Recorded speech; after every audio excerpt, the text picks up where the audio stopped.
Aujourd'hui, Hémicycle vous propose l'audition de Benjamin Haddad, ministre chargé de l'Europe, devant la Commission des Affaires européennes du Sénat. Une audition essentielle pour comprendre les orientations françaises sur les grands enjeux européens, les équilibres institutionnels et les choix politiques à venir. Pour soutenir un média parlementaire indépendant et factuel, abonnez-vous à Hémicycle, likez cette vidéo et partagez-la largement. Bien, mes chers collègues, nous recevons cet après-midi M. Benjamin Haddad, ministre délégué en charge de l'Europe. Suivant la tradition, il aurait dû s'agir d'une audition post-conseil pour tirer les conséquences de la dernière réunion plénière du 18 décembre dernier. Au cours de cette réunion, a été décidé en particulier l'octroi d'un prêt à l'Ukraine de 90 milliards d'euros pour les années 2026 et 2027 sur la base d'un emprunt de l'Union européenne sur les marchés des capitaux couverts par la marge de manœuvre du budget de l'Union. Cette opération est menée dans le cadre d'une coopération renforcée destinée à éviter toute incidence sur les obligations financières de la République tchèque, de la Hongrie et de la Slovaquie. On observe là une certaine souplesse institutionnelle qui s'est avérée nécessaire pour surmonter le blocage de certains États membres. Le Conseil européen a également pris note de la présentation du projet de cadre de négociation élaboré par la présidence danoise et procédé à un échange de vues sur le cadre financier pluriannuel. Les conclusions relèvent qu'un accord conclu avant la fin de 2026 permettrait l'adoption d'actes législatifs en 2027, ce qui est nécessaire pour faire en sorte que les financements de l'UE parviennent aux bénéficiaires sans interruption. En janvier 2028, cette formulation paraît très ambitieuse au regard des expériences passées, les accords se faisant toujours sur le fil. S'agissant de l'élargissement, je note avec satisfaction que le Conseil européen a rappelé que l'Union doit mettre en place en interne les travaux nécessaires et les réformes nécessaires. Les travaux préparatoires, pardon. Je ne cesse de le rappeler, il me semble qu'il faut impérativement progresser rapidement dans cette voie. C'est à mes yeux un préalable indispensable. Ces sujets auraient déjà par eux-mêmes mérité cette audition. Mais l'actualité européenne, qui a été bousculée par les déclarations agressives du président des États-Unis, qui vise à s'approprier le Groenland et menace les Européens de mesures de coercition, a conduit les chefs d'État ou de gouvernement à se réunir à nouveau le 22 janvier, de manière informelle, pour débattre de l'évolution récente des relations transatlantiques et des conséquences qui en résultent pour l'Union européenne. J'observe d'ailleurs que les premiers ministres du Danemark et du Groenland rencontreront demain le président de la République. L'ambassadrice du Danemark qu'on devait recevoir tout à l'heure s'est excusée. Je pense que nous avons tous été choqués des propos tenus par le président des États-Unis d'Amérique, mais aussi par certains actes qui ne correspondent en rien à ce qu'on peut attendre d'un allié. Je fais en particulier référence à l'interdiction de séjour prononcée à l'encontre de l'ancien commissaire européen Thierry Breton, fervent défenseur du cadre européen de régulation du numérique. Je veux également apporter mon soutien aux juges français de la Cour pénale internationale placés sous sanction américaine. L'affaire Breton, je l'ai signalé, Monsieur le Ministre, pour votre information, à Nicosie, devant tous les États membres. J'avais eu cet humble honneur d'être l'auditeur principal, et donc j'ai pu exprimer justement ce regret et ce rejet finalement de notre ancien commissaire par rapport à son accès aux États-Unis. Difficultés de vie quotidienne auxquelles les uns et les autres sont confrontés, elles sont cruelles et nous rappellent avec importance l'indépendance nécessaire de l'Union et finalement constater sa dépendance vis-à-vis des systèmes de paiement américains. Je pense aux cartes Visa, Mastercard et compagnie. Plus que jamais, nous avons besoin de créer les conditions d'une pleine autonomie de l'Europe en renforçant à la fois la base industrielle et technologique de défense européenne et le cadre de sécurité européen en restaurant notre compétitivité et en affirmant la préférence européenne. Le multilatéralisme est attaqué de plein fouet. Nos valeurs européennes et l'Union européenne en tant qu'entité sont attaquées de plein fouet. Nous devons réagir en assumant pleinement d'avoir recours à l'ensemble des instruments à notre disposition, notamment l'instrument anti-coercition, qui a une finalité d'abord dissuasive. Néanmoins, j'ai pu mesurer lors de la COSAC des présidents, début janvier, la très grande prudence des parlementaires de nombreux États membres. Le plus grand défi pour affirmer l'autonomie de l'Europe est bien celui de notre unité. C'est ce que j'ai dit devant le Conseil d'État lundi dernier, alors que j'étais auditionné dans le cadre d'une table ronde sur ce sujet de la souveraineté, en disant que j'avais constaté finalement, pour un médecin, c'est pas forcément bien en termes allégoriques d'utiliser une maladie, mais la schizophrénie, je pense, est de rigueur, en l'occurrence, pour de nombreux États membres. Une volonté de dire aux États-Unis ce que vous faites n'est pas bien, et puis de l'autre côté d'avoir une certaine retenue dans la mesure où ils sont très dépendants. Enfin, je me félicite que le Parlement européen ait décidé de saisir la Cour de justice de l'Union européenne sur l'accord avec le Mercosur. Nous l'avions réclamé au Sénat. Je forme maintenant le vœu que cet accord ne soit pas mis en application provisoire. Pouvez-vous nous confirmer l'opposition du gouvernement français à une mise en application provisoire ? Les autorités européennes semblent pressées de tourner cette page et ont poussé les feux pour annoncer un accord avec l'Inde qui exclut, semble-t-il, les produits agricoles sensibles. Pouvez-vous nous confirmer que cet accord posera moins de difficultés que celui avec le Mercosur ? Monsieur le ministre, voilà quelques mots d'introduction. Je vous cède la parole. Mes collègues vous poseront ensuite des questions. Je vais un peu plus loin sur le Mercosur par rapport au recours. Monsieur le ministre, moi je pense qu'il n'y a pas d'inquiétude à poser un recours, pour plusieurs raisons. Où on donne raison à la Commission et on doit se poser les bonnes questions sur les futurs accords, à savoir qu'il est inconcevable de recommencer le même micmac de 25 ans et finalement de choix controversés à la fin, à l'issue du recours, où on gagne devant la Commission, et c'est très bien, c'est jackpot. Mais ce que je veux dire, c'est quand même que j'ai senti, de la part du gouvernement français, quand on a posé la proposition de résolution au Sénat, certains reculs, un certain retrait par rapport à cette capacité d'aller en tant qu'État membre, d'aller devant la Cour de justice de l'Union européenne. Bon, c'est réparé puisque le Parlement va y aller, mais je crois qu'il ne fallait pas avoir peur du recours, parce qu'il nous permettra de nous reposer les bonnes questions. Monsieur le ministre, c'est à vous, comme d'habitude, un quart d'heure, 20 minutes, et puis après on laisse nos collègues à qui je demanderai de s'adresser à nous pour les séries de questions. Vous êtes des milliers à regarder Hémicycle chaque mois. Si vous êtes encore ici, c'est que vous appréciez notre travail. Beaucoup de personnes qui regardent régulièrement la chaîne n'ont pas encore pris le temps de s'abonner. S'abonner, pour vous, c'est un geste simple et gratuit. Mais pour nous, c'est énorme. Cela soutient la chaîne et nous permet de rester indépendants. Si ce contenu vous est utile, pensez à vous abonner maintenant. Merci sincèrement et bon visionnage. Merci beaucoup, Monsieur le Président. Bonjour, Mesdames et Messieurs les sénateurs. Laissez-moi d'abord, puisque je pense qu'on a encore légalement le droit de le faire pendant quelques jours, vous adresser mes meilleurs vœux pour la nouvelle année. Et quand j'écoutais, Monsieur le Président, votre introduction, en parlant du Conseil européen de fin décembre, où effectivement des décisions majeures ont été prises, notamment pour la poursuite du financement à l'effort de guerre et au soutien macroéconomique à l'Ukraine, j'avais du mal à imaginer qu'il ne s'agissait que du mois dernier. Et en effet, depuis, alors on pourra revenir sur ce Conseil européen, mais autre année, autre siècle, puisqu'en effet, les choses se sont beaucoup accélérées ces dernières semaines et rappellent l'urgence d'accélérer à nouveau notre agenda d'indépendance de l'Union européenne.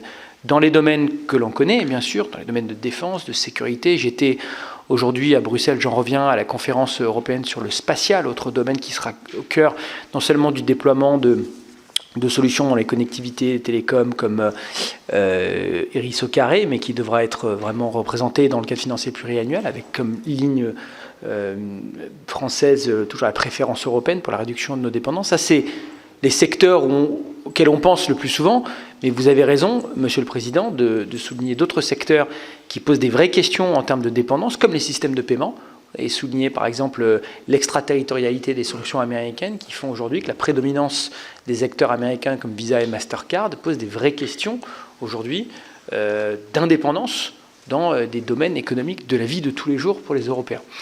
Et ces questions se posent avec une acuité d'autant plus grande qu'on a vu la façon dont nos partenaires et alliés, a priori, comme les États-Unis, instrumentalisent aujourd'hui toutes les interdépendances et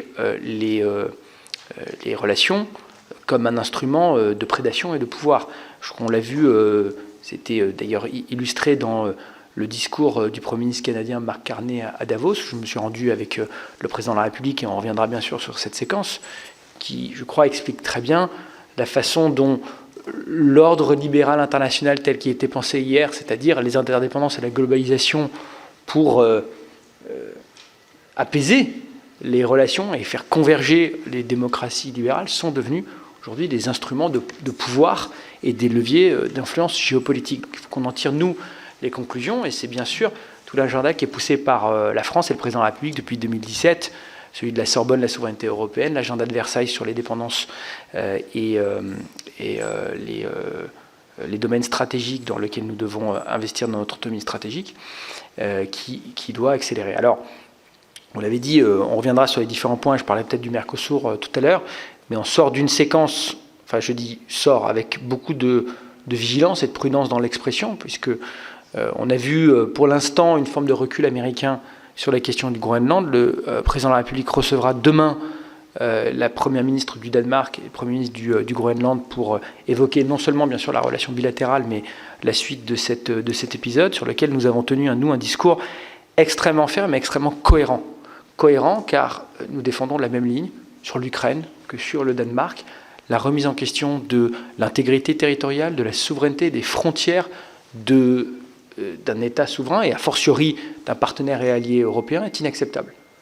Et c'est d'ailleurs pour cela que nous avons envoyé des troupes au Danemark à la demande de la première ministre danoise pour participer à une opération de patrouille de l'Arctique, que nous avons proposé d'ailleurs une mission de l'OTAN avec nos alliés pour renforcer aussi la sécurité de l'Arctique face aux éventuelles menaces chinoises, russes qui sont dénoncées par les Américains, mais que nous avons tenu de façon extrêmement claire à affirmer la fermeté et l'unité des Européens face aux menaces venant des États-Unis. Le président de la République l'a dit de façon très claire à plusieurs reprises, et notamment lors de son discours à Davos.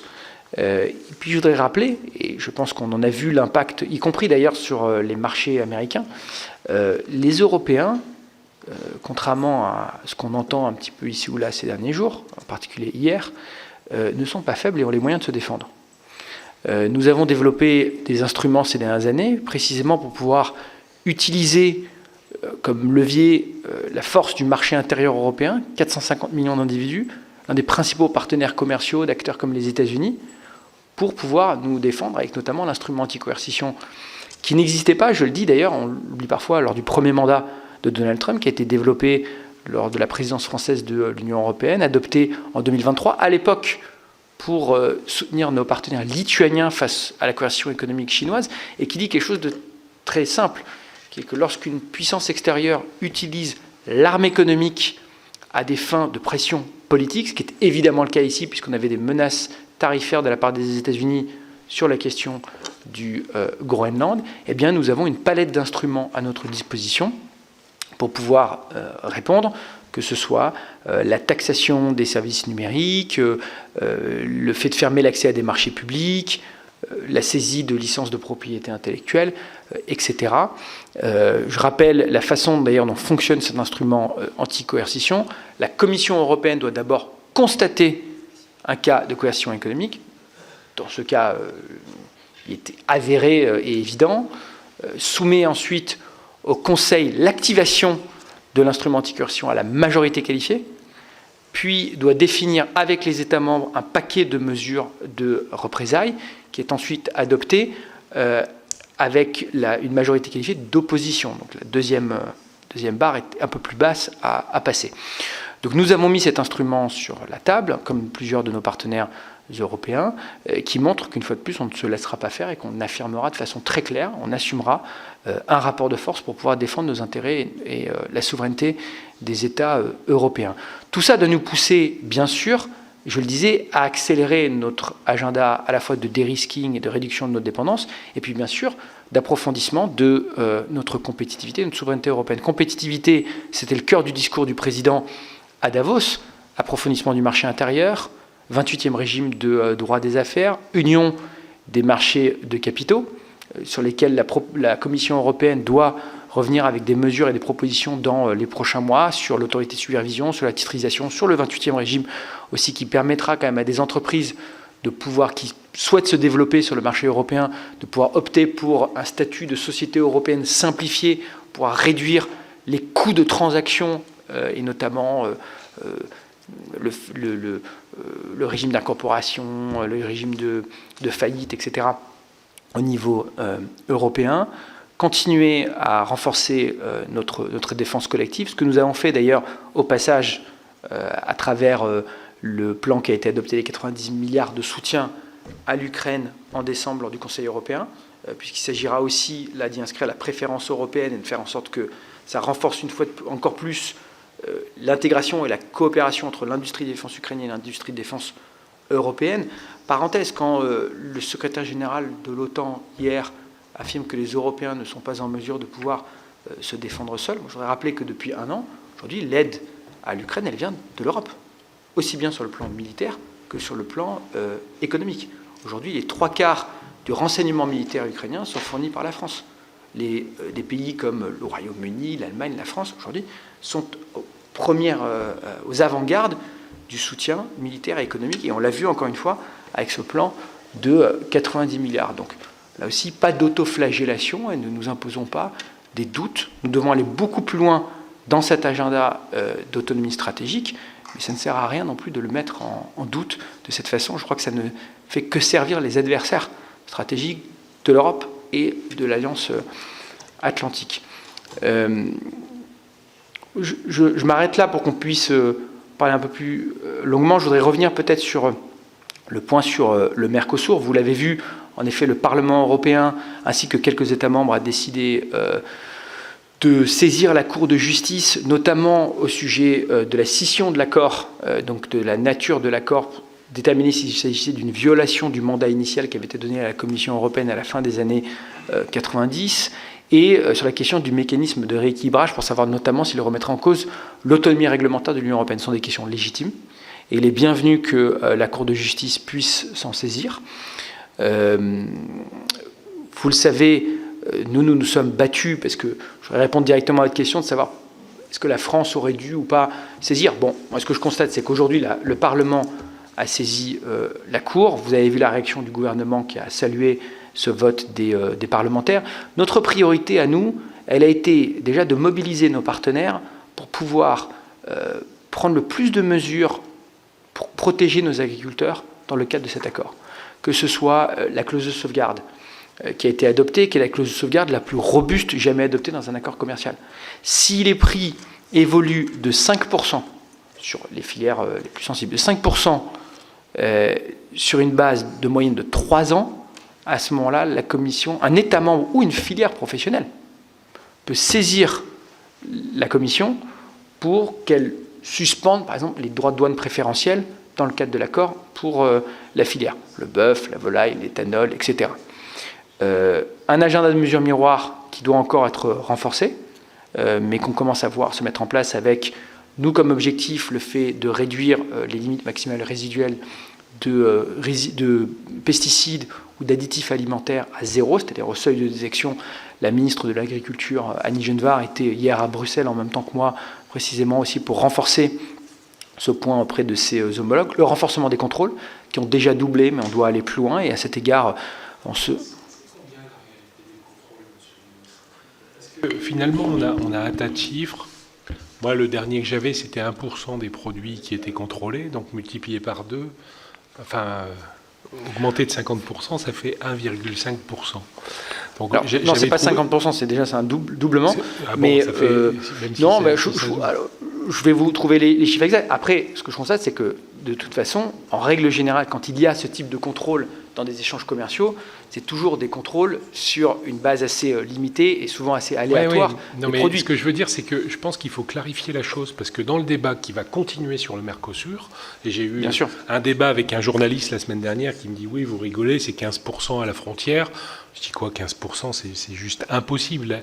Même l'Union européenne n'a pas les moyens de faire 15% de contrôle sur les... Donc il nous faut, je pense, des chiffres clairs sur cette question des contrôles. Nous, notre objectif, en fait, il y a plusieurs choses. Il y a effectivement le nombre de contrôles, Il y a le fait de pouvoir les contrôler directement dans les États exportateurs et pas uniquement quand les produits arrivent dans les ports d'Hambourg ou d'Anvers. Et puis, il y a aussi ce qu'on contrôle, c'est-à-dire que le fait, par exemple, de définir la limite les limites maximales résiduelles à 0 renforce aussi en termes de qualité ce qu'on contrôle, puisque ça veut dire qu'on est capable d'arrêter dès le seuil de détection. Donc ce renforcement de contrôle, en nature aussi, il se renforce. Et puis par ailleurs, vous le savez, on l'avait déjà évoqué à de nombreuses reprises ici, comme objectif la reconstitution des enveloppes de la PAC avec 45 milliards d'euros de plus qui viennent dans la sanctuarisation des enveloppes de la PAC au sein des plans de partenariat nationaux et régionaux qui nous donnent aujourd'hui la confiance et la marge pour pouvoir reconstituer 100% des enveloppes de la PAC actuelle, et l'exemption des engrais dans le cadre du mécanisme d'ajustement carbone aux frontières qui a aussi été annoncé par la Commission européenne. Oui, elle va tenir. La façon dont ça fonctionne, c'est qu'on met comme la valeur à 0 de ces engrais.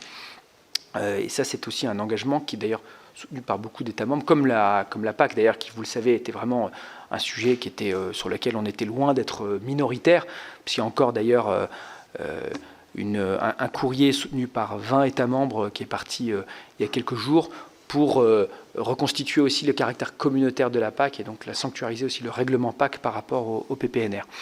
Donc voilà les priorités vraiment qu'on a pu défendre et les gains concrets qu'on a obtenus. L'opposition de la France au Mercosur, il est connu, il est constante. On l'a réaffirmé à travers le vote au Coreper. Les parlementaires se sont exprimés. Le vote des parlementaires doit être respecté par la Commission européenne. C'est ce que demande bien sûr la France. Donc nous opposons à des formes de passage en force de la part de la Commission européenne. Mais de toute façon, ce que je constate, c'est que la Cour de justice va être appelée à se prononcer, et deuxièmement, que de toute façon, il y aura à un moment un vote de ratification par le Parlement européen, et force est de constater que la majorité au Parlement européen est loin d'être acquise. Là aussi, il faudra des garanties, je pense, de la part de la Commission européenne dans l'application de l'accord. L'accord commercial avec l'Inde est très différent. Il représente là une opportunité pour l'Union européenne comme pour la France. C'est un partenaire stratégique de la France. Les produits agricoles sensibles ne font pas partie de l'accord. On va voir beaucoup de domaines dans lesquels nous sommes actuellement exportateurs. Je pense par exemple à l'aéronautique où les droits de douane vont être progressivement réduits, voire supprimés dans certains secteurs.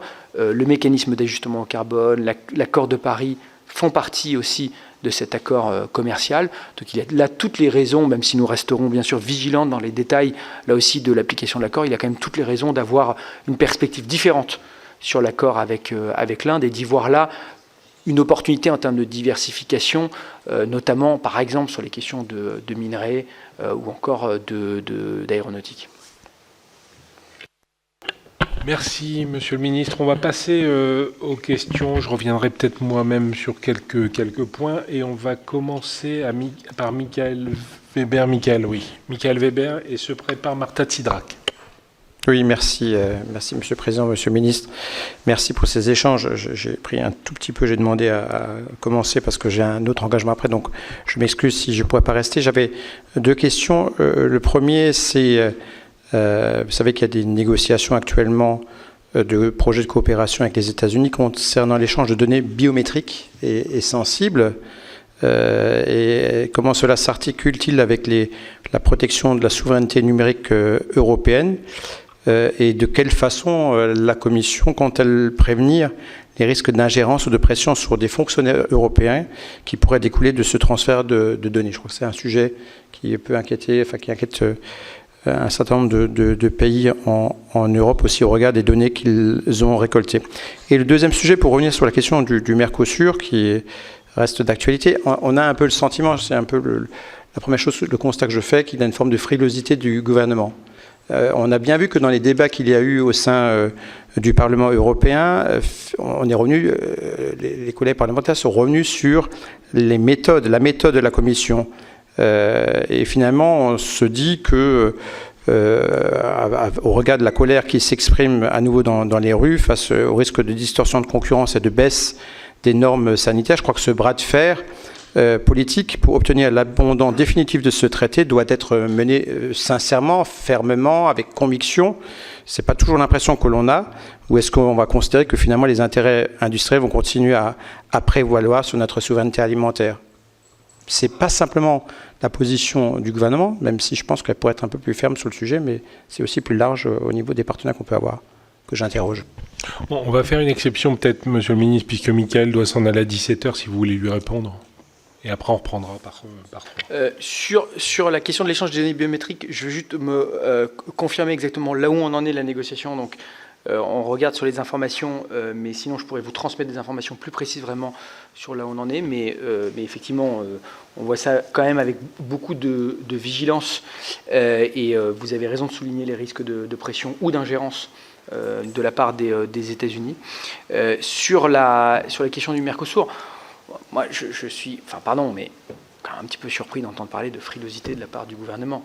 Il n'y a pas un gouvernement en Europe qui s'est exprimé de façon si ferme, si constante, pour non seulement porter la voix de la souveraineté alimentaire et de la défense des intérêts agricoles européens, mais surtout obtenir des choses concrètes.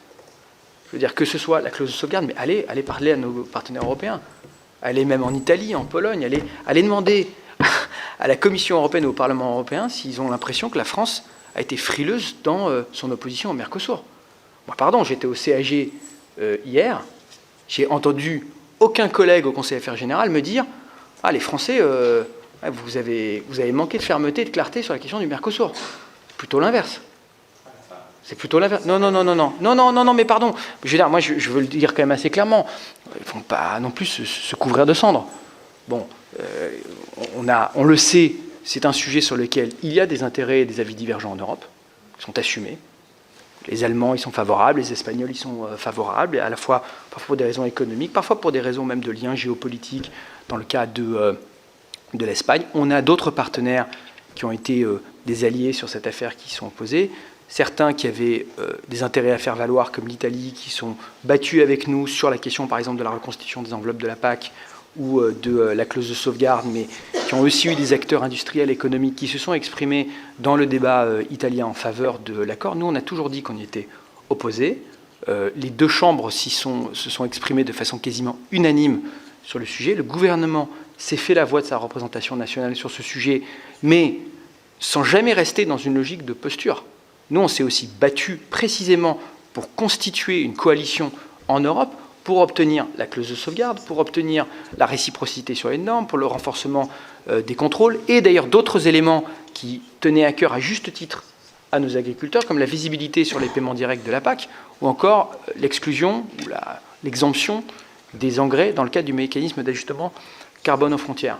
Le gouvernement s'est aussi exprimé par la voix du Premier ministre, du ministre des Affaires étrangères, de moi-même, de la porte-parole sur la question de la saisine de la Cour de justice et de l'application provisoire. Donc je crois que la ligne est extrêmement claire et on continuera à se battre comme on le fait. Et encore une fois, je rappelais l'engagement d'Annie Genevard qui était encore hier à Bruxelles sur ce sujet pour préserver la PAC, non seulement à travers ses montants, mais aussi à travers son caractère communautaire pour éviter les distorsions de concurrence au sein du marché intérieur.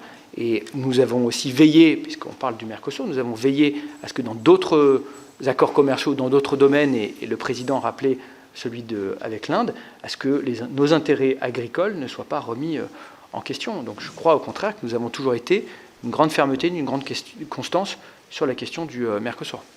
Oui, juste pour ajouter, Monsieur le Ministre, peut-être pas pour aller dans le sens de Michael Weber, mais sur quelquefois les problèmes de non-dit ou autres. Ici, dans le débat parlementaire au Sénat sur le Mercosur, on a bien senti que le ministre Nicolas Forissier, il n'était pas franchement contre le Mercosur. Enfin, voilà, on nous a peut-être pas envoyé le bon ministre au banc, mais en tout cas, je vous le dis sincèrement, sensibilité des groupes et tout groupe confondu, c'était de se dire, tous les ministres sont pas d'accord, quoi. En tout cas, voilà. C'est ce qu'on a retenu ici, en tout cas, du débat sénatorial. Pour le reste, très bien. Et puis aussi pour le reste, ajouter quand même, chez mes collègues parlementaires nationaux des autres États membres, on sent pas finalement une unanimité si forte derrière leurs exécutifs par rapport au Mercosur. Alors il y avait une tendance, plutôt à la faveur du Mercosur, bien sûr, mais il n'y avait pas une vision si forte et si contact de leurs agriculteurs. Non, vous avez raison. Juste sur la question des données biométriques, on vous enverra par courrier une réponse beaucoup plus structurée que celle que je peux vous apporter là. Mais vous avez raison d'ailleurs sur les parlementaires. C'est le cas au Parlement européen. On peut regarder par exemple les délégations roumaines qui ont voté plutôt pour la saisine, alors que le gouvernement roumain s'était prononcé en faveur du Mercosur, même si ça a fait l'objet d'un débat aussi en Roumanie. Et on sait que ça a été un sujet très controversé. Le gouvernement autrichien en fait était lié par une résolution de son Parlement d'opposition au Mercosur. Et à l'inverse, les Néerlandais, qui pendant longtemps ont eu une position plutôt agnostique, voire hostile, ont fait passer une résolution favorable au Mercosur en décembre, qui est passée à une voix dans le Parlement néerlandais. Donc on sait que c'est un sujet aussi, vous avez raison, qui fait l'objet de débats politiques et parlementaires chez nos partenaires, y compris ceux qui y sont favorables.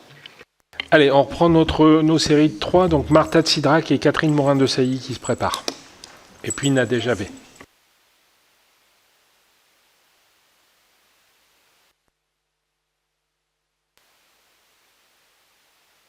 Pardon, excusez-moi. Oui. Monsieur le ministre, je souhaitais vous interroger en fait sur la situation en Iran aujourd'hui, et notamment sur la position de l'Union européenne par rapport aux événements très graves qui ont eu lieu. Je sais qu'il y a quelques jours, je crois que c'est le 23 janvier, le Parlement européen a pris une résolution ferme, et ma question en réalité est très directe et très simple. Je voulais savoir précisément quelles sont les sanctions aujourd'hui envisagées, puisque il a été question de sanctions vis-à-vis de l'Iran. Je sais qu'il y a le sujet des missiles et des drones, mais cela est déjà dans le cadre en fait du soutien de l'Iran à la Russie dans le conflit avec l'Ukraine, dans la guerre contre l'Ukraine. Donc, est-ce qu'il ne faut pas appuyer sur l'accélérateur s'agissant des sanctions vis-à-vis des mollahs et du régime des mollahs en Iran, au regard de ce qui se passe? Je pense que, comme nous, vous avez dû lire les derniers articles. C'est terrible ce qui se passe dans ce pays. C'est terrible ce que traversent aujourd'hui les Iraniens, les Iraniennes, qui payent un très lourd tribut à ce conflit-là. Or, on n'entend pas finalement tant que ça l'Union européenne sur ce terrible conflit. Et je souhaitais aussi, la question dans la question, connaître véritablement la position diplomatique de la France dans cette affaire-là. Je sais qu'il y a le sujet du nucléaire, mais pouvez-vous nous éclairer, pouvez-vous nous donner des éléments qui, j'espère, iront dans le sens des sanctions? Je vous remercie. Catherine Morin-Desailly, puis Nadège Javé.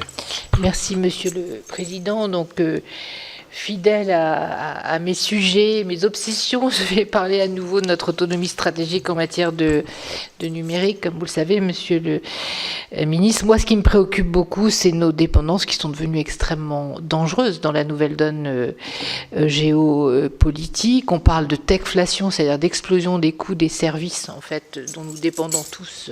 Prenons le cloud, on dépend à quoi? 90% de nos données sont gérées par des entreprises extra-européennes, principalement américaines. Donc, que se passe-t-il? Quel est le plan de bataille face à ça? Sans parler d'un risque de découplage transatlantique de l'Internet, dont on entend aussi parler. Alors, je me satisfais d'avoir entendu enfin le président de la République à Berlin complètement viré à 180 degrés de discours, en parlant du fait que pour l'innovation et la compétitivité, il faut qu'on reprenne la main sur nos données, il faut assumer une préférence communautaire, il faut développer des champions. Mais qu'avons-nous fait objectivement jusqu'à maintenant?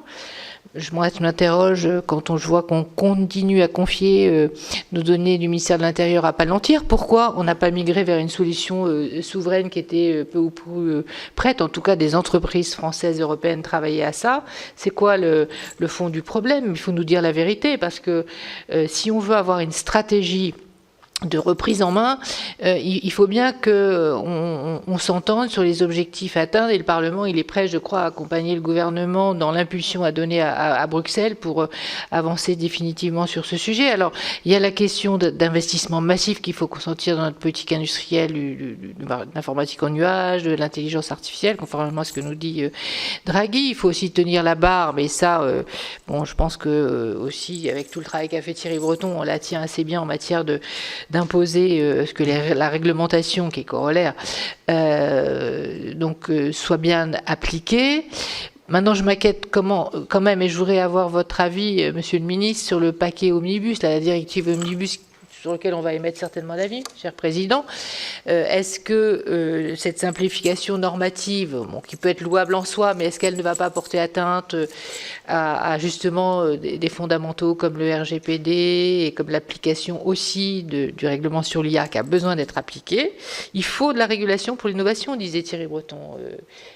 Ici même. Donc voilà, pouvez-vous nous rassurer là-dessus, en tout cas nous donner votre point de vue? Et puis, c'est quoi votre plan de bataille, Monsieur le Ministre, avec les autres pays européens? Alors, j'ai cru comprendre que l'Allemagne finalement bougeait en matière de souveraineté, reparler de solutions souveraines, d'un cloud européen.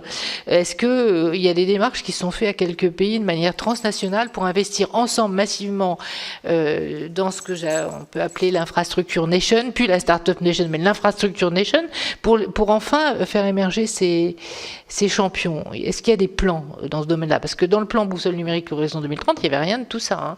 On avait fait le rapport avec nos collègues, on avait pointé du doigt un déficit de stratégie dans ce domaine. Donc on attend beaucoup de vous, Monsieur le Ministre. Nadia Javé, puis on laissera Monsieur le Ministre répondre. Merci, Monsieur le Président. Monsieur le Ministre, je voulais, dans un premier temps, en fait, vous interroger sur les mesures de coercition, mais vous y avez répondu pendant votre propos liminaire, donc je vous interrogerai par rapport aux réseaux sociaux. En mois de novembre, en fait, il y a eu un rapport qui a été voté à une large majorité qui interdisait au moins les réseaux sociaux à partir de 16 ans.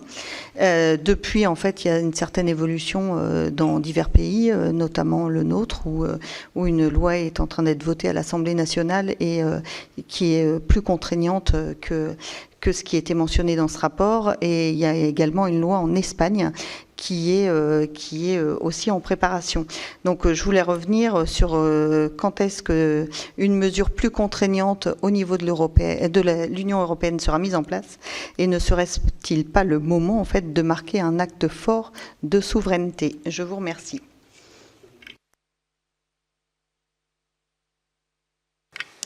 Merci, Monsieur le Président, Mesdames les sénatrices. Sur la question de l'Iran, bon, déjà, tout d'abord, vous avez raison de souligner l'horreur absolue de la répression criminelle qu'on a vue en Iran contre les manifestants, dont le bilan humain ne cesse de s'alourdir, et qui a été dénoncé, bien sûr, par les autorités françaises et les autorités européennes. Il y a déjà un régime de sanctions assez robuste qui existe contre les entités iraniennes du régime, que ce soit lié au programme nucléaire, vous l'avez rappelé, que ce soit le soutien à la guerre d'agression de la Russie en Ukraine. À travers ce régime de sanctions sont déjà désignés, parce que je sais que le débat a lieu beaucoup en ce moment, des entités, des gardiens de la Révolution, à la fois des entités, des individus liés aux gardiens de la Révolution, que ce soit à travers les financements, l'accès au financement, le fait des interdictions de visa pour pouvoir se rendre en Europe, interdiction de compte en banque, excès, gel d'avoir, etc. Mais il n'y a pas de tabou sur le fait d'aller plus loin. Donc les États européens sont en effet en train de travailler sur des mesures qui pourraient aller plus loin. Donc ça fait partie des discussions. Il y aura dans les prochains jours un Conseil des affaires étrangères qui se penchera sur cette question pour viser à être le plus efficace possible pour pouvoir continuer à mettre ce régime sous pression et marquer notre solidarité avec la population iranienne. Sur la question du numérique, vous avez raison. Et au fond, je crois qu'il n'y a pas de solution miracle, mais un ensemble de mesures qui passent à la fois par le fait de tirer profit de notre marché intérieur qui est encore aujourd'hui trop fragmenté. Je parlais tout à l'heure de l'Union de l'épargne et de l'investissement qui laisse toujours partir 300 milliards d'euros d'épargne européenne aux États-Unis tous les ans. C'est souligné par le rapport Draghi, alors que nos PME, nos startups, nous avons des pépites dans les domaines que vous mentionnez, l'intelligence artificielle, le quantique, le spatial, autant de domaines qui sont absolument critiques pour notre souveraineté, mais où trop souvent, en tout cas lors du deuxième ou troisième round de financement, nos entrepreneurs ont du mal à trouver des fonds en Europe, ou doivent se tourner souvent, soit vendre, soit se tourner vers des entreprises américaines. Donc là, ayons un vrai marché intérieur dans lequel ils peuvent à la fois se développer à travers le 28e régime, mais aussi trouver les moyens et les mécanismes de financement. Ça passera aussi par de l'investissement public en soutien et qui peut faire levier. C'est tout l'enjeu, par exemple, du prochain cadre financier pluriannuel et du fonds de compétitivité.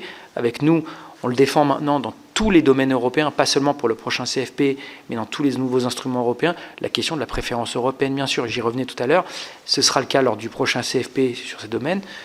C'est le cas aussi dans la défense et la sécurité. Si on prend, ce n'était pas le cœur de votre question, mais le plan SAFE que nous avons déjà évoqué ici, 150 milliards d'euros qui ont été mis sur la table par la Commission européenne en emprunt aux États membres pour coopérer ensemble pour des projets concrets, pour réduire nos dépendances dans un certain nombre de domaines, cyber, drones, capacité de frappe en profondeur, mobilité militaire. Pour la première fois, nous avons inscrit la préférence européenne dans ces financements, alors, je le dis, qu'il s'agit en fait de financement par les États membres. C'est-à-dire que c'est certes un emprunt européen, un taux préférentiel, mais c'est l'argent qui va être déboursé par les États membres et qui fait l'objet de préférences européennes. Donc on voit ici, progressivement, même si le président l'a dit dans son introduction, parfois certains États membres sont plus ou moins vocaux que d'autres et plus ou moins timides que d'autres sur ce sujet, mais des lignes qui sont en train de bouger. Donc il y a un volet de soutien à l'innovation qui je pense est absolument fondamental. Vous avez raison, il y a un volet de régulation. Je crois que les deux vont avec. On ne peut pas faire l'un sans l'autre. On ne peut pas, nous, uniquement mettre des normes et des règles quand les autres accélèrent dans l'innovation. Mais effectivement, on doit mettre régulation à la fois pour répondre à la fragmentation juridique du marché intérieur et instaurer un level playing field aussi bien au niveau européen qu'au niveau international, mais aussi, bien sûr, pour défendre notre état de droit. C'est tout l'objet du DSA, du DMA. La Commission européenne est en train de travailler sur un bouclier démocratique pour pouvoir renforcer, là aussi, la coordination des États membres dans la lutte contre la désinformation et les ingérences étrangères. Nous, on a toujours eu une ligne assez simple sur, par exemple, ce bouclier démocratique. C'est-à-dire qu'on a développé, sous l'impulsion du commissaire Breton, des outils comme le DSA et le DMA. Maintenant, il ne faut pas hésiter à les utiliser et ne pas avoir, là aussi, de timidité politique, peut-être, à en faire usage. Et à cet égard, je crois que les annonces qui ont été faites hier par la Commission européenne sur GROC vont dans le bon sens. Là, je crois qu'il faut être extrêmement ferme dans l'utilisation de ces outils. Sur les omnibus, tout est dans l'équilibre. Parce que, effectivement, il ne faudrait pas détricoter notre régulation et donner les moyens à des acteurs étrangers de pouvoir plus facilement pénétrer sur nos marchés ou contourner nos règles. Mais dans le même temps, force est de constater, par exemple, sur l'AI Act, que j'étais la semaine dernière encore à Station F pour rencontrer des jeunes acteurs dans l'intelligence artificielle, il y a quand même une demande de simplification et en particulier pour les PME et les startups, et de meilleure articulation entre les besoins des entreprises et le besoin de régulation pour pouvoir mettre en œuvre la régulation. Donc ça doit se faire, je pense que vraiment tout est une question d'équilibre. Nous, on a été favorable au fait de repousser la mise en œuvre de l'AI Act pour pouvoir en simplifier l'application pour les entreprises, avec une exception tout de même qui est la question des deepfakes.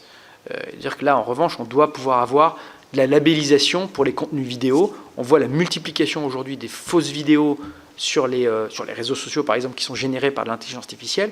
Évidemment, nous sommes tous élus ici, on voit l'impact que ça peut avoir dans nos processus électoraux, dans la manipulation de nos espaces politiques et informationnels. Et donc là, il faudra être extrêmement vigilant, bien sûr, mais ça s'applique d'ailleurs pour les acteurs européens comme pour les acteurs étrangers. C'est toujours les mêmes règles. Et je pense que dans certains domaines, et ça doit faire partie, je pense, des priorités qu'on doit avoir cette année, travailler à travers des formes de coalition des volontaires à plusieurs États pour pouvoir accélérer dans le déploiement de solutions européennes. Il n'y a pas de solution miracle. Vous citez à juste titre parfois des secteurs publics européens, voire français, qui continuent à avoir recours à des acteurs étrangers. Souvent, c'est parce que face à une urgence, par exemple en termes de sécurité nationale, le meilleur acteur sur le marché est un acteur étranger. Mais donc, il y a là une contrainte qu'on peut comprendre, mais dont on ne peut pas se satisfaire. Vous avez raison. Et c'est pour ça que je crois qu'effectivement, il est essentiel là, mais votre scepticisme est légitime et justifié. Mais encore une fois, avec une situation qui n'est pas optimale, face à une situation qui n'est pas optimale dans le temps présent, comment est-ce qu'on peut après travailler vraiment dans certains domaines. Le président évoquait tout à l'heure les systèmes de paiement, je trouve que c'est un très bon exemple. Dans certains domaines, dire maintenant on a urgence, comment est-ce qu'on met en place un projet Manhattan pour les prochaines années dans quelques domaines capacitaires pour accélérer. C'est ce qu'on fait en fait dans la défense aujourd'hui, c'est ce qu'on fait dans les cyber, dans le drone à travers SAFE. Maintenant, pourquoi ne pas déployer ça, mais à travers d'autres domaines capacitaires sur le numérique et la technologie? Je crois que ça fait partie peut-être des sujets qui seront accélérés, à mon avis, dans les prochains mois en conséquence à ce qu'on a vu au Groenland. Sur la question des réseaux sociaux, j'ai évoqué le DSA et le bouclier démocratique.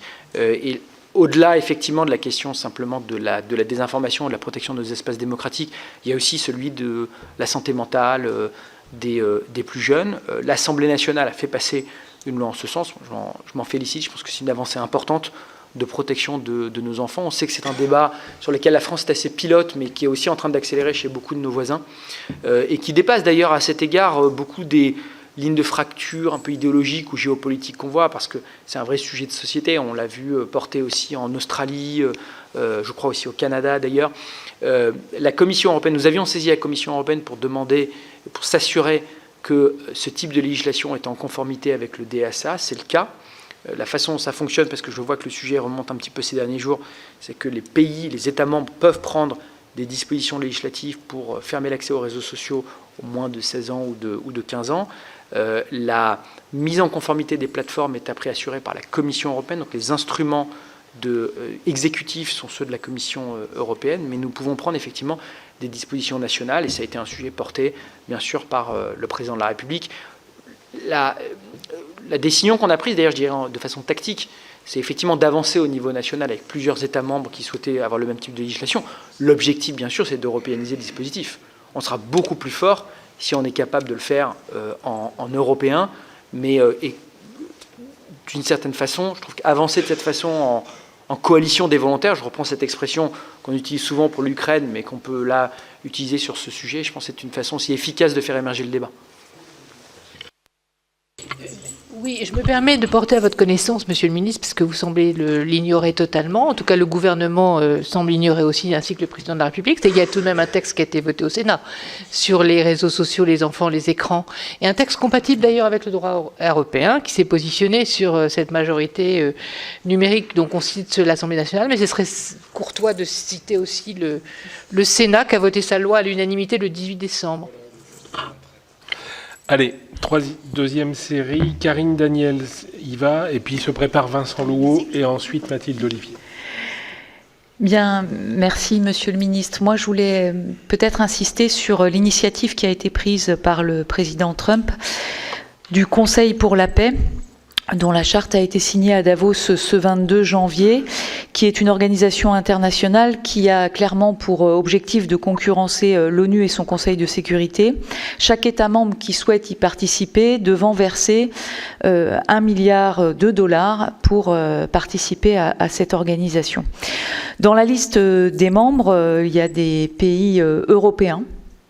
Donc, évidemment, ça nous interroge sur la position que peut avoir l'Union européenne face à cette initiative et quelle est la position du gouvernement français face à cette initiative et à quel niveau le gouvernement entend agir, à la fois au niveau européen et à la fois en termes de renforcement de sa présence dans les organisations internationales existantes pour rappeler quels sont les cadres qui existent déjà et puis renforcer leur opérationnalité. Merci, merci Monsieur le Ministre pour vos réponses. Vous m'avez fait un peu bondir en citant la ministre de l'Agriculture tout à l'heure et en parlant des MACF. Il faut qu'on soit un peu clair entre nous. Faire une assertion et des assertions sur le fait qu'on va tolérer que les LMR à zéro, ça n'existe pas dans le monde du commerce européen. C'est-à-dire qu'on a un règlement qui codifie les LMR pour tout produit rentrant et les systèmes d'agrément, parce que oui, on fait peu de contrôle, mais il y a un système d'agrément sur les importations, code parfaitement tout ça, et on a des LMR par produit qui sont même, pour certains, interdits depuis 10 ans en Europe. C'est pour ça qu'on met des limites maximum de résidus. Et par exemple, tous les agriculteurs le savent, au moment où on a une volonté de nous protéger par rapport à ces LMR, manière, on les a augmentés, par exemple pour la moutarde, sur l'acétamépride, qui a créé un gros débat dans la loi du plomb, et par rapport au fait que la France est le seul pays à appliquer cette surtransposition. Pour le miel, on a multiplié par 20 la dose de LMR. Et ça, ce sera valable pour les produits qui rentreront du Brésil, parce que c'est les règles de commerce européennes et mondiales. Donc moi, je veux bien qu'on décrète les choses, mais soit vous me le prouvez, soit on me le prouve et on le prouve aux agriculteurs, mais je pense qu'à un moment, tous les agriculteurs le savent. Ça, c'est le premier point. Sur MACF, c'est un peu la même chose. On fait des grandes annonces. On dit que MACF, on va revenir dessus. Il faut qu'encore ça soit voté. Apparemment, le vote est prévu pour mars. On nous promet une rétroactivité des montants encaissés de taxes. Seulement, dans la vraie vie du commerce aujourd'hui, ce n'est pas appliqué. C'est-à-dire que vous n'avez pas eu un reflux du prix des engrais azotés depuis le début de l'année pour les agriculteurs. Et ça pose un problème énorme parce qu'il reste encore 20 à 30% des engrais pour l'année à acheter pour les cultures de printemps. Et donc, sèchement, attendre mars, avril, mai pour avoir la réalité sur les cours de l'engrais pour que la méthode se mette en application. Moi, je reçois des mails de tout le monde, de tous les professionnels qui me disent aujourd'hui ce n'est pas opérant. Donc là-dessus, je voudrais un peu de précision parce que à force, on se perd un peu par rapport aux réponses qu'on doit apporter à nos agriculteurs. Merci, Monsieur le Ministre. Je souhaitais moi aussi revenir sur la situation en Iran et faire suite à votre réponse et puis à la question de Martha de Cidrac. En effet, la situation reste vraiment catastrophique. On parle de dizaines de milliers de morts, d'exécutions, de tortures. Et j'avoue que votre réponse me déçoit un peu et l'action du gouvernement me déçoit dans un contexte où les massacres de masse ont eu lieu les 8 et 9 janvier. On a eu connaissance de ces massacres. Les premières images sont sorties le 11-12 janvier. On est aujourd'hui le 27 janvier. Et quelles actions concrètes du gouvernement français, quelles actions concrètes de l'Union européenne? Eh bien, en fait, celles-ci restent quand même peu. Alors, très bien qu'il y ait un Conseil des affaires étrangères dans quelques jours, mais en attendant, où en est l'inscription des gardiens de la révolution islamique sur la liste des organisations terroristes de l'Union européenne? La France est citée dans certains papiers comme l'un des pays, avec l'Espagne et l'Italie, qui bloquent cette décision. Alors, quelle garantie apportez-vous sur l'action concrète du gouvernement français sur cette question? Le Parlement européen, pour sa part, porte cette demande depuis 2023. Alors, qu'est-ce qui bloque aujourd'hui pour cette inscription? Vous parliez des sanctions, c'est l'un des moyens, l'un des leviers que nous avons aujourd'hui pour accentuer les sanctions et ne plus les mettre seulement sur les personnalités ou les organisations, mais de manière globale sur ce corps des gardiens de la Révolution. Et puis nous sommes aussi nombreux à demander en France le renvoi des diplomates du régime iranien. J'ai bien compris que pour l'instant vous bottiez en touche sur ce point, mais quelles actions coordonnées engagez-vous à l'échelle européenne pour restreindre l'action du régime qui tente à la fois des actions de déstabilisation en Europe et d'intimidation de leurs ressortissants sur le sol européen? Et puis pour conclure, dans un récent article, vous parliez de la Moldavie, de la Géorgie qui se tournent vers l'Europe. On pourrait parler de l'Arménie aussi. Et l'exemple iranien, il aurait pu aussi être un symbole d'une Europe qui se bat pour les droits humains et la démocratie. Mais il est triste de constater que l'espoir des Iraniens, il s'est plutôt tourné vers les États-Unis et Israël, face aussi au manque de réaction européenne et d'espoir dans une véritable réponse européenne, alors que même que ce sont les États-Unis qui ont saisi le Conseil de sécurité de l'ONU. Donc, quelle stratégie européenne désormais sur l'Iran? Force est de constater qu'aujourd'hui, la stratégie de négociation avec le régime iranien portée par la France et l'Europe ces dernières années a échoué. Donc, quelle nouvelle doctrine sur l'Iran pour l'Europe et la France? Quelle doctrine souhaitez-vous porter désormais? Merci beaucoup. Sur la question du Conseil de paix, du Conseil d'administration de la paix, le Board of Peace, vous avez vu, la France a été un des tout premiers pays, le premier pays européen, a affirmé que nous ne participerions pas au Conseil pour la paix du président Trump. Vous avez raison de lire 2 pays membres de l'Union européenne, seuls la Hongrie et la Bulgarie ont fait part de leur volonté d'y participer, et nous ne voyons pas l'intérêt ou l'utilité de construire une structure qui viserait à être parallèle ou concurrente des Nations Unies ou du Conseil de sécurité des Nations Unies. Et à cet égard, je vais aller plus loin, ce n'est pas dans l'esprit de la résolution des Nations Unies qui avait été votée à la suite du cessez-le-feu à Gaza, qui visait à construire un mécanisme pour travailler sur la transition à Gaza vers une autorité civile et le désarmement du Hamas et la reconstruction de Gaza pour mener à la construction d'un État palestinien pérenne aux côtés d'Israël, qui est l'objectif de la France.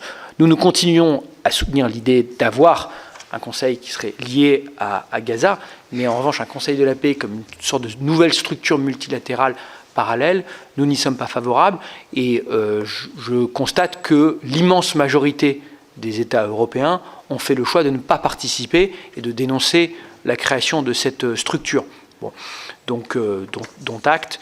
Quant à notre position plus générale sur les organisations internationales, vous savez que la France, et ça a été encore affirmé par le président de la République, par le ministre des Affaires étrangères ces dernières semaines, défend le droit international, défend le multilatéralisme. Ça ne nous empêche pas d'ailleurs de porter aussi un regard exigeant et réformateur sur les organisations internationales et à appeler à la construction d'un multilatéralisme efficace, c'est-à-dire qui met autour de la table tous les différents acteurs des organisations internationales, aux ONG, aux entreprises, aux acteurs de la société civile, dans tous les sommets, par exemple, qu'on a pu organiser, du sommet IA en passant par le sommet pour l'océan à Nice l'été dernier, mais bien sûr dans le cadre des organisations internationales existantes. Donc ça, c'est vraiment le message qu'on porte de façon très claire sur ce Conseil pour la paix.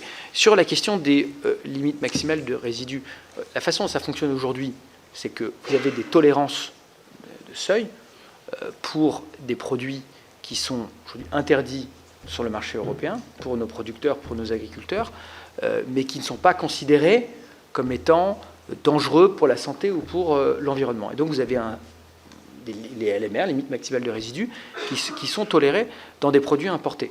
Ce que nous avons demandé, et que nous commençons à obtenir, c'est l'abaissement pour les substances principales, notamment liées à l'accord avec le Mercosur, l'abaissement à 0 du seuil de la limite acceptée, c'est-à-dire au seuil de détection.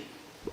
Nous l'avons obtenu pour 3 substances, qui sont 3 substances majeures. Donc là, je dirais ce qu'on appelle en stock, c'est-à-dire les substances qui sont déjà interdites en Europe. Nous avons demandé à élargir, d'où les mesures d'ailleurs qui ont été prises au niveau national par le Premier ministre et la ministre de l'Agriculture, d'élargir à 5 substances ces substances, et la Commission européenne doit nous faire des propositions en ce sens, et après aller plus loin, et ça fait l'objet en ce moment d'une étude de la part de la Commission européenne, portée par le commissaire Varhelyi, qui est plutôt convergent et en soutien sur ce sujet, je tiens à le dire, le commissaire à la santé et au bien-être animal, pour traiter toutes les substances en flux. C'est-à-dire que l'idée très simple, d'avoir une réciprocité automatique, dès qu'on interdit une substance sur le marché européen pour les producteurs européens, elle devient automatiquement totalement interdite à l'importation.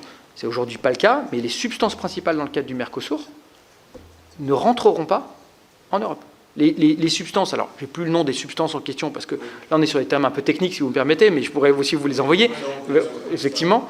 Mais on a 3 substances, ça va passer à 5, et l'objectif c'est après effectivement de les traiter en flux. Pourquoi ? Parce qu'on peut avoir une approche uniquement sanitaire et environnementale et de dire qu'au-delà d'un certain seuil, ce n'est pas dangereux pour la santé et l'environnement. Mais ça représente quand même évidemment de la concurrence déloyale pour nos agriculteurs.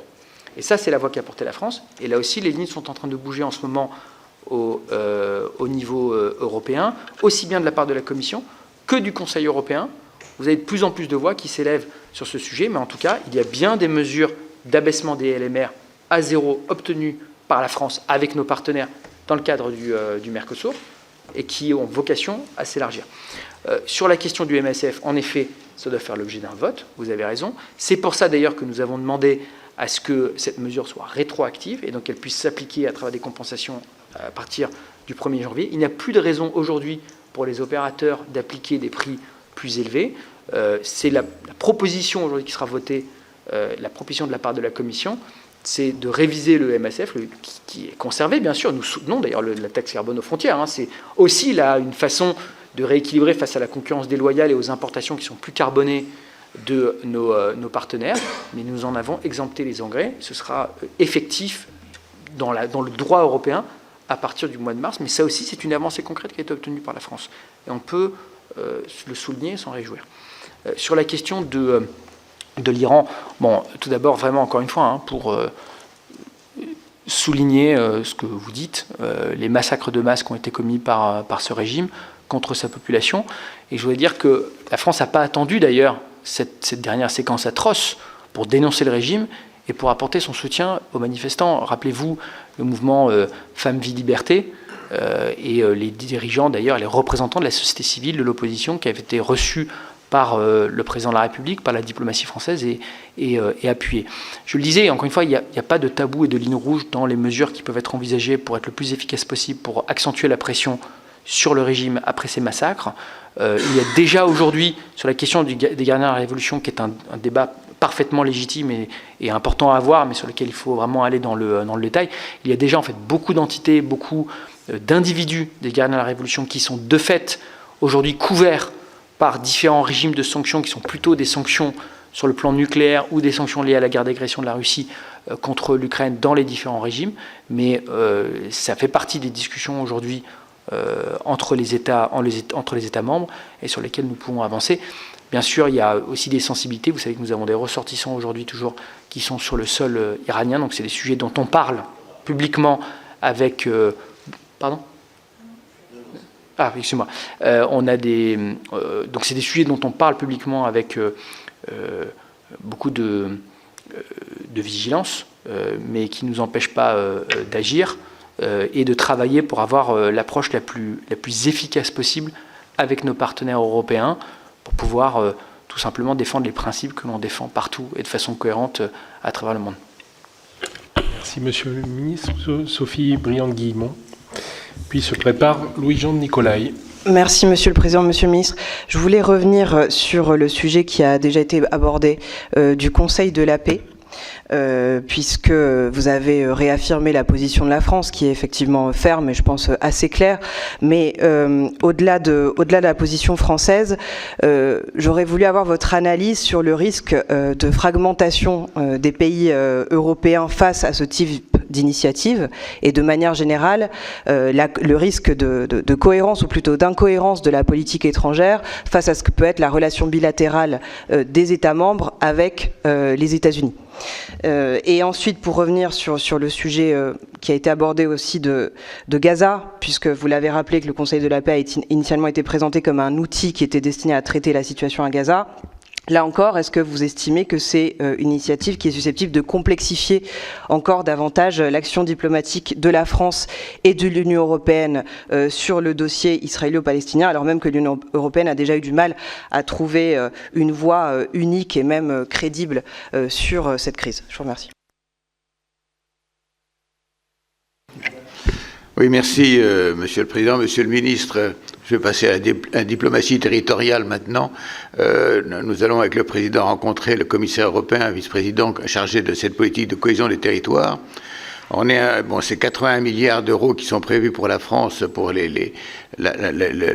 nouveau plan, mais on est un petit peu inquiet parce que dans cette politique de cohésion des territoires, maintenant appartient la PAC, appartient la pêche, appartient les bases de développement industriel pour l'armée, appartient les transports aussi, possibilités de transport militaire, et que par conséquent, il ne faudrait pas que les territoires français, notamment les régions, mais aussi le FEADER pour les communes rurales, soient la part d'ajustement des politiques de cohésion des territoires. Donc on compte vraiment sur vous pour faire en sorte que cette politique, qui était une politique vraiment d'aménagement du territoire utile, alors quelquefois avec des accords avec les régions ou des désaccords avec les régions de complexité aussi, mais que cette politique soit vraiment maintenue pour permettre aux territoires de se développer ou de maintenir leur développement.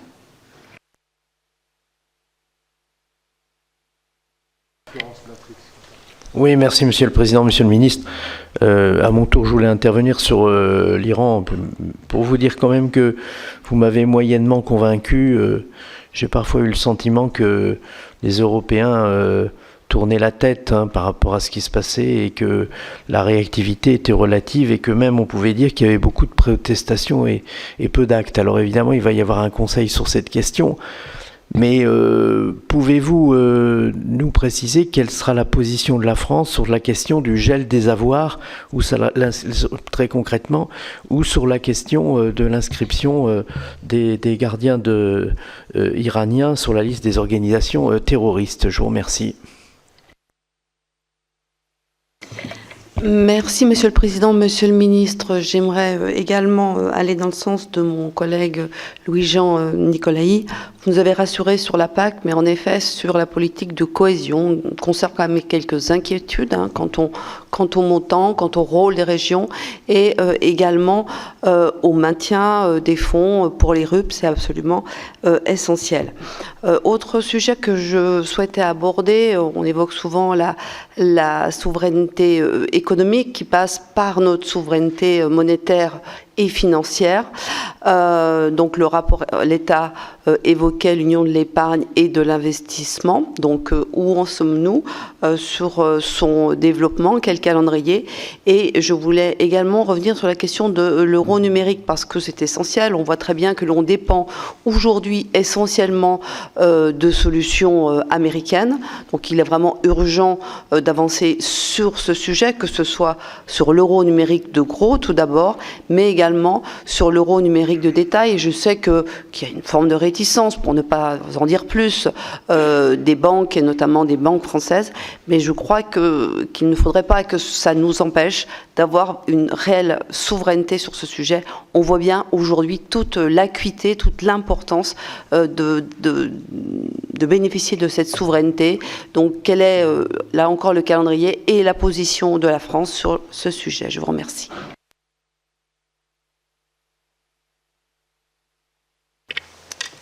Merci. Attendez, excusez-moi, je reprends mes notes. Sur la question du Conseil de la paix et plus généralement de l'unité des Européens dans la relation transatlantique, bon, je crois que si on met à part la Hongrie et la Bulgarie dans cet épisode, on a montré un front uni sur la question du Conseil de la paix. Et tous les principaux États européens, de la France à l'Allemagne, en passant par la Pologne, l'Italie ou l'Espagne, d'autres, et d'ailleurs aussi le Royaume-Uni au passage, ont affirmé une position très claire sur la question du Conseil de la paix. En revanche, effectivement, se pose de façon plus générale la question de la relation transatlantique et des positions des uns et des autres, parce qu'on le sait bien, il y a des pays qui, pour des raisons historiques, géographiques, stratégiques, ont souvent plus mis la relation transatlantique au cœur de leur pensée stratégique que nous. Nous avons déjà, depuis le général de Gaulle, d'une certaine façon, construit notre pensée stratégique avec l'indépendance, l'autonomie au cœur de nos visions, ce qui ne nous empêchait pas d'être un membre actif de l'Alliance, bien sûr, mais toujours attaché à garder notre liberté opérationnelle, notre capacité expéditionnaire et une certaine pensée autonome, au-delà simplement d'ailleurs des moyens. Je crois que les lignes sont vraiment en train de bouger très rapidement en Europe. Déjà, parenthèse, mais on le voit au sein des opinions publiques.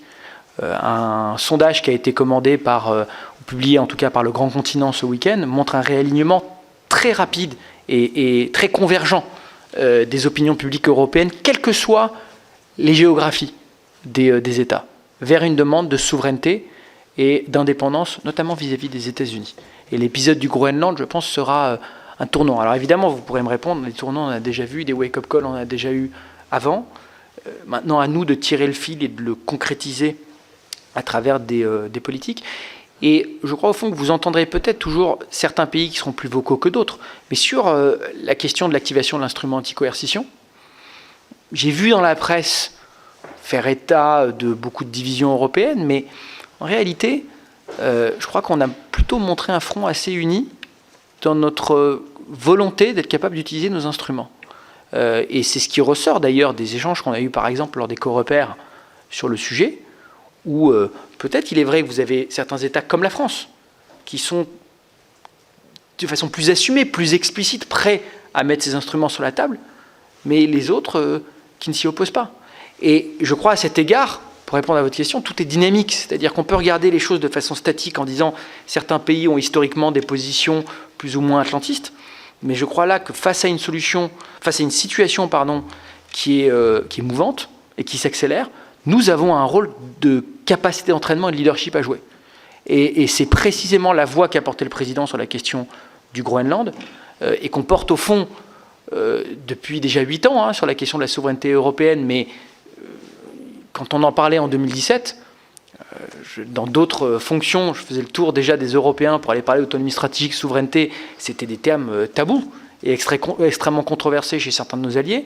On voit que le logiciel intellectuel et le vocabulaire a évolué au fur et à mesure des années, et maintenant les solutions qu'on est prêt à y apporter sont aussi progressivement en train de faire l'objet de convergence ou de consensus. Donc, je crois qu'on est en train de voir émerger là une capacité de réaction européenne qu'on ne voyait pas il y a quelques années. Maintenant, à nous, encore une fois, de la concrétiser sur tous les domaines dont on a parlé, défense, numérique, union des marchés de capitaux, etc. Mais je pense que c'est vraiment le rôle même historique que peut jouer la France sur ce sujet. Sur la question précisément d'ailleurs de l'union des marchés de capitaux qui a été mentionnée, la Commission européenne doit faire des propositions très concrètes opérationnelles dans les prochains mois sur quelques domaines, la titrisation, l'autorité de supervision unique, où là, bon, ça fait partie de ces serpents de mer européens, typiquement comme ceux dont on parle. Ça fait longtemps qu'on en parle, mais on voit maintenant un sentiment d'urgence, je pense, politique qui s'est accéléré. Rapport Draghi, pression extérieure, nécessité d'investir dans l'intelligence artificielle, dans le quantique, dans le numérique. Et puis fondamentalement, par exemple sur l'autorité de supervision, on sait que les contours sont déjà assez bien définis à travers beaucoup de rapports parlementaires, de rapports de think tank, c'est-à-dire quelque chose en fait d'assez comparable à ce qu'on a pour les autorités de la concurrence ou la Banque centrale, où en fait on a une autorité de supervision européenne quand on dépasse un certain seuil de risque systémique, et en dessous on gardera des autorités nationales qui pourront continuer à couvrir la majorité des opérations. Bon, donc voilà un petit peu la façon dont ça doit se structurer. Une autre idée à laquelle je tiens beaucoup et qui va là aussi être poussée par le commissaire McGrath, c'est celle je le mentionnais, du 28e régime de droit des affaires.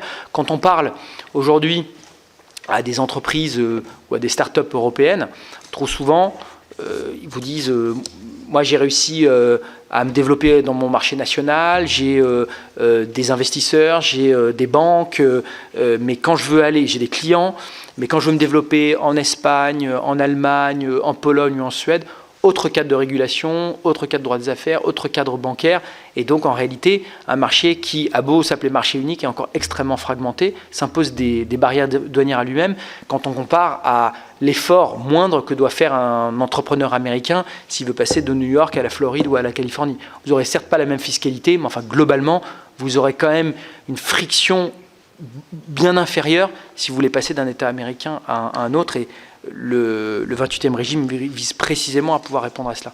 Sur la question de la politique de cohésion, vous avez raison, vous le savez, le plan initial de la Commission européenne, en vertu de la flexibilité et de la modernisation du budget, qui a quand même quelques avantages aussi, parce que ça peut rendre le budget plus réactif à des crises et ne pas avoir en permanence à devoir se tourner vers des instruments extra-budgétaires. Le budget, au sein du premier pilier, ce qu'on appelle les plans de partenariat nationaux et régionaux, vise à fondre d'une certaine façon l'agriculture, la cohésion et d'autres fonds comme mobilité militaire ou encore les fonds liés à l'immigration, à la pêche bien sûr, mais l'immigration, c'est-à-dire GIA, justice, affaires intérieures. Bon. Nous, notre premier objectif d'abord, ça a été de reconstituer les enveloppes de la PAC et en particulier les paiements directs. À la fois pour retrouver les montants sur les revenus, mais aussi pour garder le caractère communautaire de la PAC, même historiquement la première politique intégrée au niveau européen. On veillera aussi effectivement à ce que les montants pour la cohésion s'y retrouvent. Je voudrais souligner quelques initiatives à cet égard. La première que j'ai lancée hier au Conseil Affaires Générales avec mes homologues portugais et espagnols, c'est une coalition sur les régions ultrapériphériques.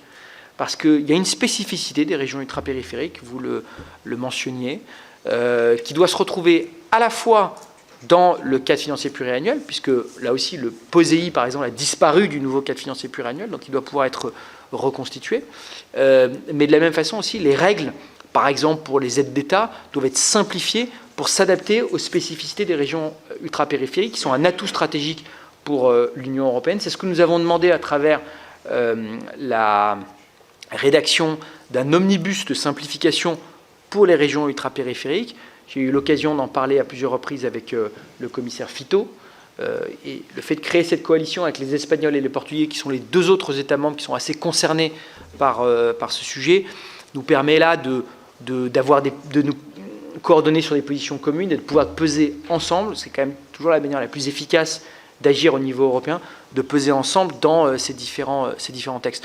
Deuxième initiative dont je vous avais parlé brièvement la dernière fois, c'est l'organisation, et j'espère le structurer de façon pérenne, l'organisation d'un rendez-vous sur l'Europe et les collectivités territoriales qui sera organisé par le ministère des Affaires étrangères avec les élus locaux et avec tous celles et ceux qui font vivre l'Europe à travers les territoires pour parler notamment à la fois de la simplification de l'accès aux fonds et de la future politique de cohésion dans le cadre financier pluriannuel, dont on tiendra le premier, je pense, après au printemps. On va laisser passer les élections municipales pour pas que ça se percute, mais on le tiendra, je pense, au printemps, après, assez rapidement, vers le mois d'avril ou de mai. Et j'aimerais qu'on fasse une journée un peu structurée de travail pour échanger sur ce sujet. Une ou deux reprises par an, à mon avis, je pense que ce serait une bonne façon de travailler là-dessus. Et sur la question sur l'Iran, bon, j'ai déjà eu l'occasion de l'évoquer. Il y aura des nouvelles désignations, en effet, qui auront lieu jeudi lors du Conseil Affaires étrangères.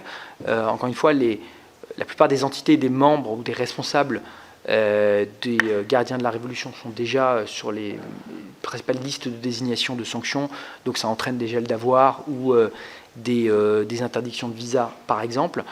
Mais effectivement, il y aura, je pense, des nouvelles mesures qui seront prises et que la France soutiendra pour élargir les désignations en responsables des massacres qu'on a pu voir en Iran ces derniers jours.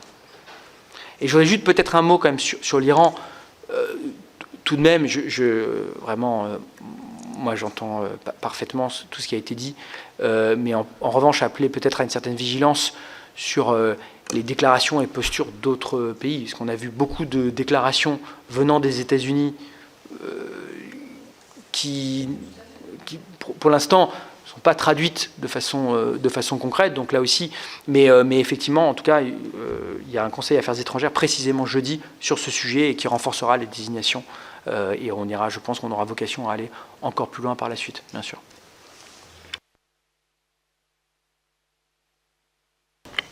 Tout le monde est satisfait? Bon. Très bien, merci Monsieur le Ministre. C'était une belle audition. Merci. Merci beaucoup à vous. Je sais qu'il y a un ou deux sujets sur lesquels on fera un suivi vraiment beaucoup plus précis, donc mon équipe fera le suivi. Et puis après, je parlais de cette journée de colloque et de travail là, sur les territoires à l'Europe, à laquelle je tiens beaucoup, à laquelle vous serez vraiment associés au premier plan, et on va construire une invitation bientôt et trouver une date et puis mettre ça en place pour pouvoir évoquer tous ces sujets. Merci beaucoup à vous. Cette audition illustre la place centrale du Sénat dans le contrôle démocratique de la politique européenne et dans le dialogue entre le gouvernement et la représentation nationale.